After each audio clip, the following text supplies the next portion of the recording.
Hi folks, this is Jay. Hope you're okay today. I'm trying to get on researching a book. I want to get my first chapter off to a publisher on the life and thought of Sam Harris. So I'm doing my research and work on that today. But I've made some videos this afternoon. I couldn't help making them. But I want to get on with this anyway, and I'm enjoying it. But anyhow, a fellow, well, not a fellow, but an atheist, a friend, but an atheist made this comment. Now, I'm not going to name the names because I don't want to embarrass them. We're talking about biblical criticism, and the guy says, wrong again, Jay. Biblical criticism. Excuse me. Well, I'll say what I said. Biblical criticism has had some big intellectual problems, and is in a crisis. It is often told to the world how objective the critics can be, but oh, how they fail to tell you the critics, everyone, are influenced by the philosophers of the day. They are no more objective than a hard-core atheist historian like you, blinded by intellectual pride and ignorance as to the true facts of the case. Now, the atheist replies, wrong again, Jay. Biblical criticism is simply an extension of the method of historical source criticism developed in Germany in the 19th century and still in use throughout all historical disciplines. If you apply it to the Bible as you would do any other source, it completely crumbles. No crisis in sight, but please tell me about the true facts of the case. And then I said, I'm going to give you a little lesson, a video just for you, bro, called Biblical Criticism, and don't mess with the master. Now, unfortunately for you atheists out there, you don't realise that I have been doing this for a long time.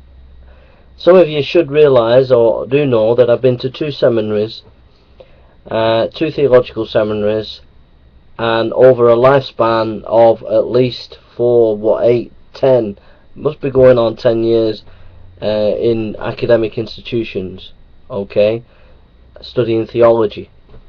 Alright, quite a lot of years, alright, and in that time you get to learn a few things, and one of the things that you learn is biblical criticism that comes across as objective, and anybody who accepts this picture of biblical criticism is kind of very, very ignorant to the true case. I'll give you some examples. I'll give you two examples. Alright? Are you ready for this, atheist?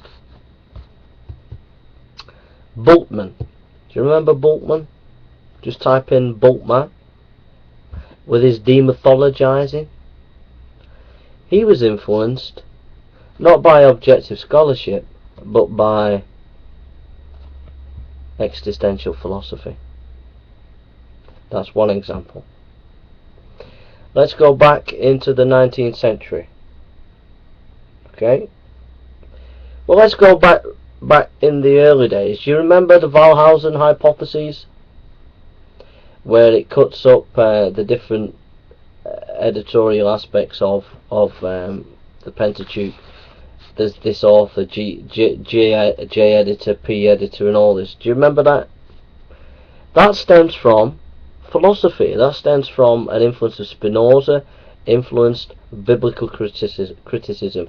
Spinoza's philosophical meanderings and ideas spilled over into biblical criticism and helped develop the Wellhausen hypotheses, which influence biblical criticism even up to this present day.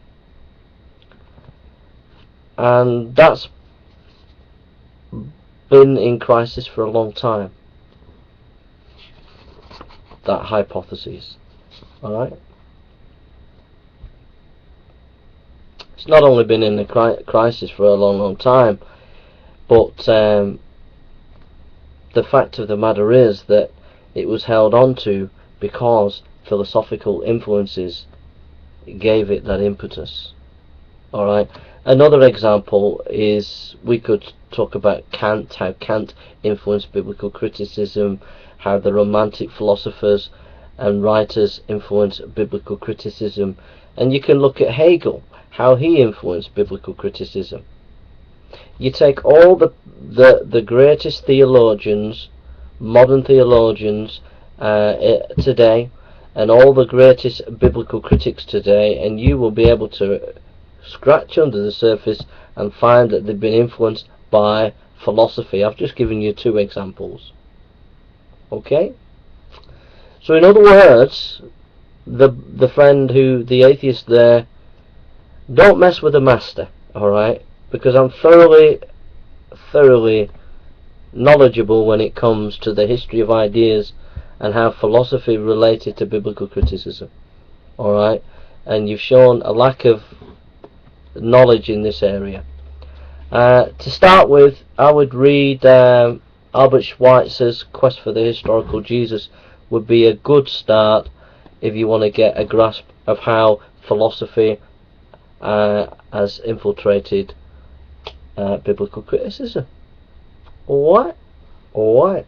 That's just a little lesson for my atheist historian out there. Take care, and God bless you.